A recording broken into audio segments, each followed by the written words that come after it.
kabar Eureka Women Lovers? Hari ini kita bertemu lagi masih dalam seri webinar dari bulan April ya. Ini udah seri keempat sepertinya.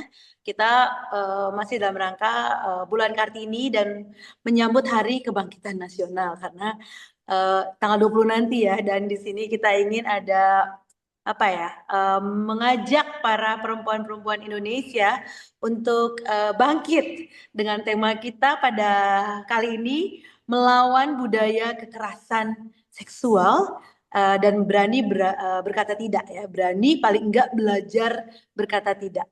Wah, kali ini tema kita luar biasa ininya ya, temanya ini mengajak perempuan-perempuan Indonesia untuk berani mengeluarkan kata-kata tidak terhadap kekerasan seksual, terutama di dunia kerja. Tapi juga sebenarnya tidak hanya di dunia kerja ya, bisa aja mungkin ini terjadi di mana-mana ya, apakah itu di lingkungan pergaulan kita, mungkin di lingkungan pergaulan komunitas kita, dimanapun kita berada gitu ya, bahkan mungkin di sekolah atau mungkin di tempat tinggal dan sebagainya gitu. Dan ini sangat kerap kali terjadi, tapi mungkin untuk kali ini kita akan lebih banyak nanti akan mengulik bagaimana kita bisa menyaksikan terjadinya banyak kekerasan seksual di dunia kerja. Dan yang pasti saya tidak sendiri ya, karena saat ini saya sudah ditemani oleh narasumber kita yang luar biasa, yaitu Mbak Yeni Stats. Halo Mbak Yeni, apa kabar? Hai Mbak Marlin, baik, terima kasih. Terima kasih Ya, semuanya ya. iya, terima kasih sudah hadir bersama kita di sini. Mbak Yeni ini bekerja sebagai Country Director dari Single Interface ya Mbak ya? Yes, single Oke. interface. Boleh sedikit cerita tentang Mbak Yeni dan Mbak Yeni dengan latar belakang dan mungkin juga dengan pengalaman di dunia kerja? Oke. Ya. Em, Pertama kali mungkin udah dari tahun 1996 kali ya. Saya sebenarnya basically passionate as an entrepreneur. So then after that, try to escalate since doing the university. Ya. Terus habis itu starting the small business, and then after I starting small business is going well, and then I try to work dengan pertama company family. Ya. Setelah pertama kali kerja di company family, then you don't get the experience kan ya. Jadi Mhm. after that join dengan beberapa teman saya untuk membangun startup company. And then once a startup is built, and then basically doing the acquisition juga. And then Mhm. I was exiting and then starting another business until 2022 until 2023. Some personal happened to me, which is it's okay, Ya, oke. which is I lost everything, Hmm. including that the the saving that I had built. Oh, really? Mhm. Yeah, losing everything, every single Wow. thing. Yeah. Hmm. Hmm. And then including a child too. I lost, not I lost, I was I can't see my child. So Hmm. it's a personal issue. Then after that I try to rebuild myself again and then go back to myself and healing my trauma. Then Ya. I come back in 2023, and then the end of 2023, and then starting everything, and then get back to move on to my life with new perspective. Yes. Oh, I'm so sorry to hear that. It doesn't mean to recall everything in the past. Nah, that's just the highlight. I like it. Things happen to me because it built Mhm. me the new perspective in life and value something more. Yeah. I see. Okay, okay. But I think for the current being, it seems like your career and everything is like, going up, right? Oh, I love my companies. We are a SaaS Aha. platform company. So Mhm. basically, we are AI basis. We're Oh, actually nice. penetrating of the marketing search platform, and also kind of reading the analyst of the customer Yeah. behavior, terus dari konsumen, terus habis itu dari produk juga kita akan ngelihat Mhm. dari produk behavior seperti apa. Kalau di AI kami itu I would say kurang lebih 97% is almost accurate. So Wow. Ya, the SaaS platform yang aku jalanin sekarang as a country director for Indonesia and Malaysia, which is I just come back home yesterday, last night Ya. dari Malaysia 8 hari. Oke.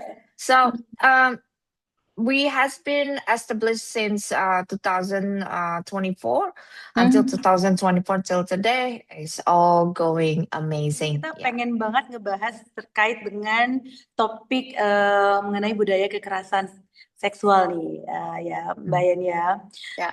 Mungkin dari dirimu sendiri dulu deh, aku pengen explore juga apa sih menurut Mbak Yen nih, menurut Yeni gitu ya, apa itu kekerasan seksual dan yang dipahami itu bentuk-bentuk kekerasan seksual itu seperti apa? Karena kan sekarang banyak juga yang ternyata kita menghadapi sesuatu yang kita pikir normal, tapi ternyata itu sudah dinormalisasi dan itu ternyata adalah sebuah kekerasan seksual dan korbannya tuh banyak sekali yang Yeah. nggak bersuara, So jadi many, silent. so many, Ya, ya, so ya, many. ya.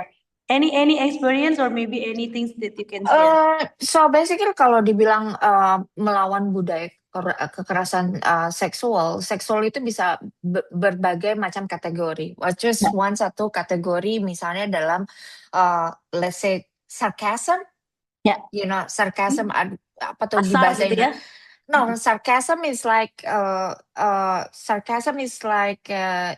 I think is nyindir, something like that, kayak Ya, nyindir gitu ke sarcasm. Terus kedua habis itu kayak modelnya halus tapi mengarah ke situ gitu loh, mengarah ya, ke kekerasan ya, seksual dan juga bisa kayak as a pressure gitu. Jadi banyak ya. sekali Peer pressure perempuan-perempuan ya. yang jadi banyak sekali perempuan-perempuan sekarang yang banyak dialamin adalah yang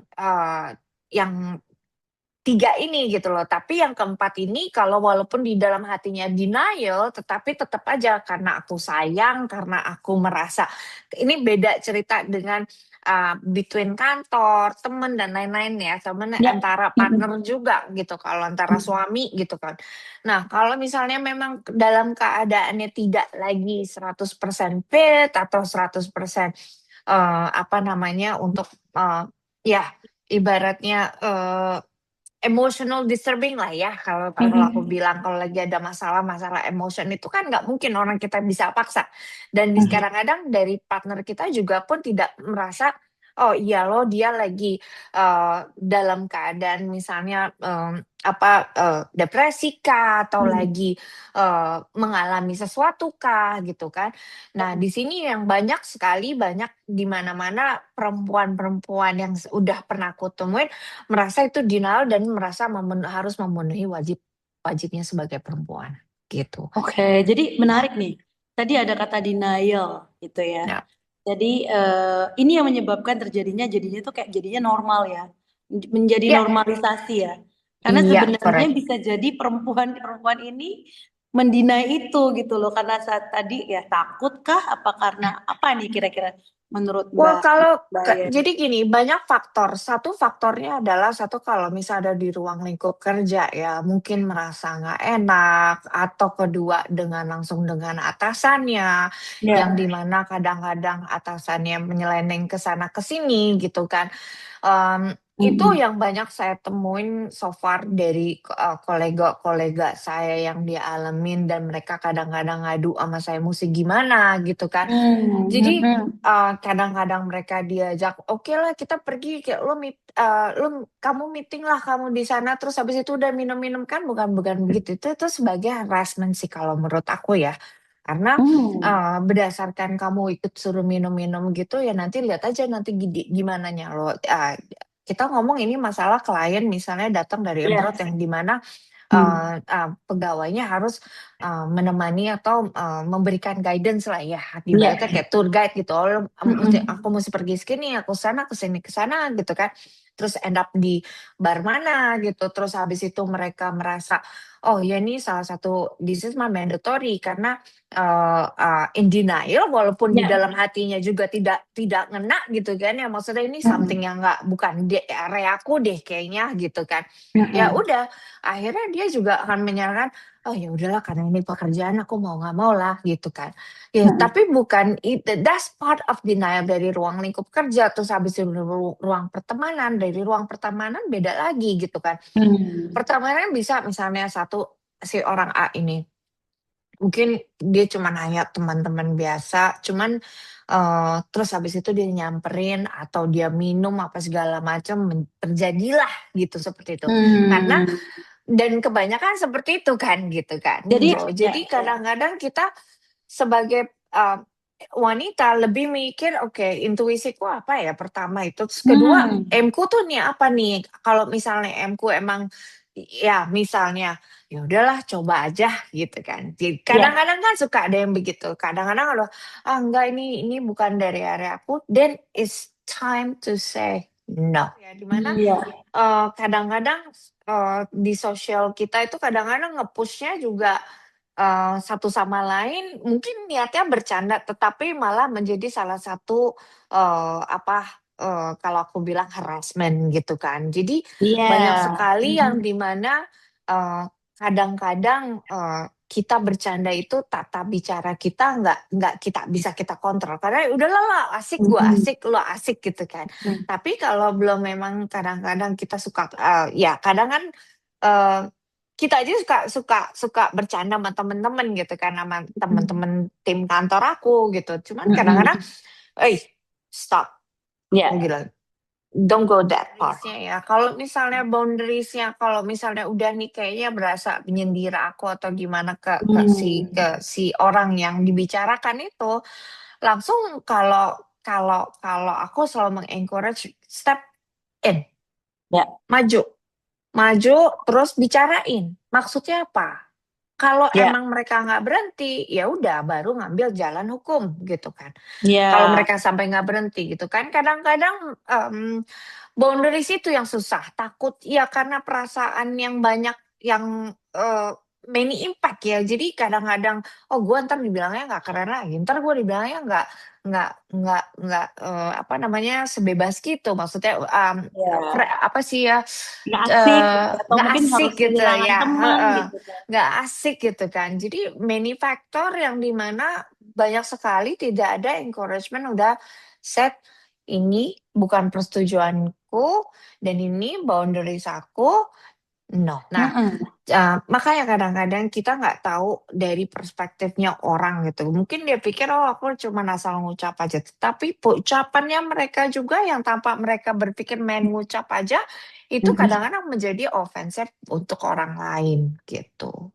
Iya, jadi sebenarnya kita juga sebagai perempuan kita juga harus Hmm, punya keberanian, punya kesadaran diri di titik ya, mana kita tuh sudah di harassment gitu ya. benar, Dan benar, sudah ada di level yang mana? Apakah masih level yang benar. tadi kayak Mbak Yani bilang di level yang dianggap masih general tapi sudah mengarah atau sudah wajib untuk kita bilang tidak gitu kan ya. Ya, Bicara dengan jelas bahwa hey you are harass me gitu kan misalnya atau ya. apalagi ya.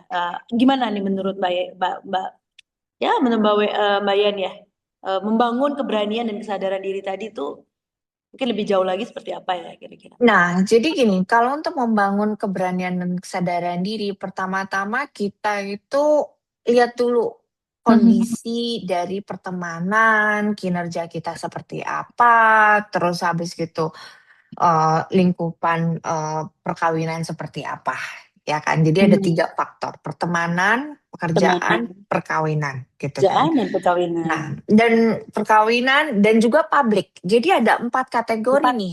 ya.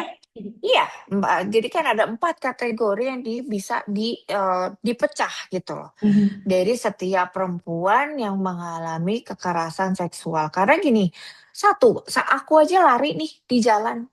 Mhm. Wih, cuy, cuy, cuy, gitu kan. Nah, Terus habis catcalling ya. gitu, aduh, Mm-mm. pantatnya geboy banget. Itu kan salah satu harassment. Dan salah Ya, satu kekerasan juga yang terjadi. ya, catcalling Dan ya. yes, terus Mhm. ada juga misalnya salah satu yang terjadi banyak di busway, Mhm. banyak sekali perempuan-perempuan yang banyak yang ya Ya, ya, seperti ya, itulah, ya, yang ya, harassment terjadi, ya, betul. pelecehan-pelecehan yang terjadi. Ya. Terus habis itu ketiga, ruang lingkup pekerjaan. Ruang lingkup pekerjaan itu bisa mana aja, klien kah, internal kah, gitu kan? Ataupun misalnya apa namanya komunitas dari misal kalau kita kerja di GoWork atau WeWork itu kan komunitas ya, itu bisa jadi dari komunitasnya kah, gitu. Dari banyak faktor, gitu loh. Nah, pertama-tama kita mesti ngeliat dari diri kita sendiri. Again, ini intuisiku comfort gak ya aku hangout sama ini orang gitu. Dengan malah tata bicaranya yang tidak dijaga. Kan kita udah punya sense kan, Ya. gitu kan. Apakah aku akan allow orang ini untuk mengharasku atau menyindirku atau meledek-ledekiku gitu. Apakah aku akan allow seperti itu? Kebanyakan orang seumuran kita, seumuran yang lebih muda, itu hard to say, untuk hard to realize dan ngambil keputusan berani buat diri dia sendiri dan menjaga diri dia sendiri. Jadi gini, dia itu berbicara misalnya mestinya, kalau misalnya dari boundaries itu, pertama yang harus kita take care is ourselves. Nobody else, ourselves. Iya. Kalau kita sampai kenapa-napa, apakah ada orang lain yang nolong kita? Tidak ada. Harus kita sendiri. Seperti itu. Jadi, boundaries yang pertama adalah satu, tegas apa yang harus dilakukan. Pertama, dari berbicara secara langsung sama jelas. Oke, maaf, kalau saya kayaknya tidak berminat lagi untuk gabung di dalam pertemanan ini karena satu sama lain tidak ada respect. Berbicara dengan tata krama yang baik kok. Oke. Mungkin nanti apabila ada perubahan, saya akan consider untuk join lagi ke pergaulan ini. Iya. Gitu. Itu. Berani Lalu untuk bilang tidak gitu ya berarti ya. boundaries harus ada pertama yang harus Berani ada untuk menciptakan keberanian dari boundaries. dia. Yes, berani menciptakan boundaries. Pertama, keberanian dulu yang kita ambil. Ya. Karena kita selalu berpikir, satu lagi, nobody can help you but yourself. Yes, exactly. So you have to take care of yourself first ya. Yes, that's the most important thing. Dan yang kedua, jadi kadang-kadang orang merasa wajib kan, misalnya Ya. kalau di lingkungan kerja nih, oh yaudah deh ikut deh, gak enak gitu kan, aku pergi deh. No, it's okay. It's okay to say no. Sorry, gak bisa, aku mau pulang karena menurutku aku merasa gak nyaman. Pulang, Iya. bye-bye. That's to protect yourself. Nggak usah ada penjelasan panjang. Nggak usah ada penjelasan panjang. Cukup hanya gitu aja. Betul. Entah mereka mau telepon kamu besok baru menjelaskannya dengan oke, kita mau kenapa sih? Misalnya lo begitu kenapa? Boleh nggak Kak aku tahu kenapa kamu begitu? Oke, boleh. Let's discuss. Mungkin besok sambil ngopi during lunch break atau apa kita ngobrol. Ini loh perasaan A, B, C, D, E. Gitu loh. Nah, kenapa mengutamakan keselamatan dan kenyamanan diri itu adalah salah satu poin? Karena itu membangun self worth juga ke kitanya bahwa diri kita tuh berharga dan layak dihormati dengan sekitar. Aku terima kasih dengan Eureka Woman yang udah undang aku untuk jadi pembicara malam ini, and then thank you Mbak Marlene.